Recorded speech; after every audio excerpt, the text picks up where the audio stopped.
জীবন চলার পথে অনেক সময় হেসে উত্তর দিয়ে চলে যেতে হবে।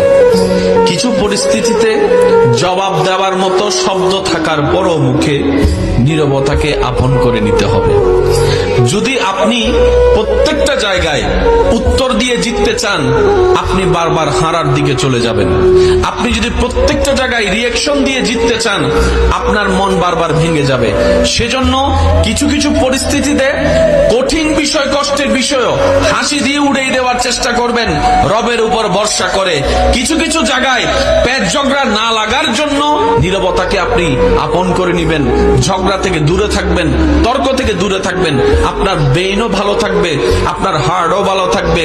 আপনি রবের সন্তুষ্টির জন্য যেই সব বিষয়ে ধৈর্যকে আপন করে নিবেন, একদিন না একদিন সেই বিষয়ে উত্তর আপনার আর মুখ দিয়ে দেওয়া লাগবে না।